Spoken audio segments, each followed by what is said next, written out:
Inclusive growth is important for many reasons, but the big reason is that inequality is becoming one of the most serious issues in our time.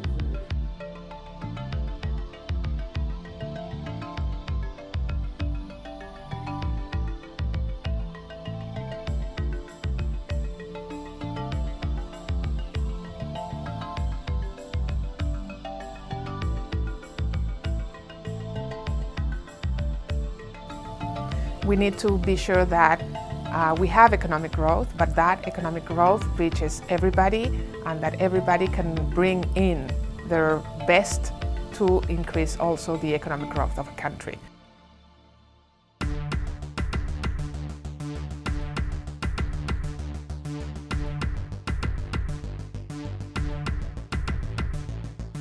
Well, inclusive growth is really about making sure that growth translates into progress for everyone.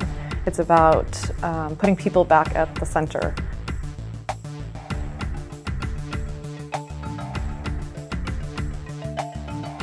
In our inclusive growth and development research, we have concluded that there's a range of institutions in an economy, and what we call as economists structural policies, that together determine how broadly the benefits of economic growth are diffused in terms of living standards for the people in an economy.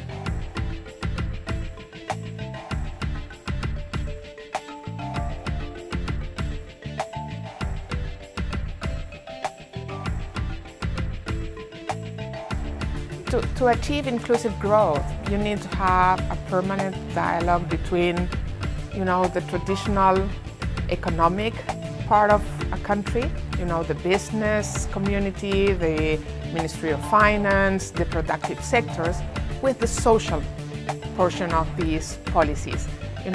Achieving reductions in inequality and eliminating poverty is part of the economic progress of the country, so they need to work together. And that dialogue is highly complex, highly difficult to achieve. I think every company has to look at the issues in the world today and figure out how it can assist, how it can address those issues. I think there's a moral responsibility for companies, but there's also a practical responsibility. The issues in the world today are far bigger than can be addressed by governments alone, by governments and civil society alone. The private sector has to play.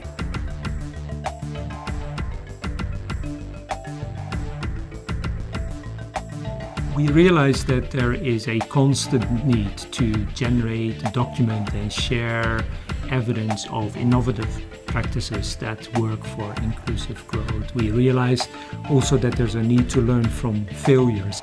What we are doing with the IDRC in Canada and the World Bank is to create a platform that does a couple of things. One is that it is distilling from worldwide experience some of the leading practices in several different dimensions of inclusive business practice, what companies can do. Well-documented experiences can help all actors, governments, the private sector, and civil society to take concrete actions to realize inclusive growth aspirations.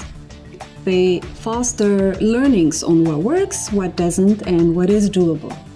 And we need more examples to catalyze positive change. Proven solutions that are good for the economy, but also good for society.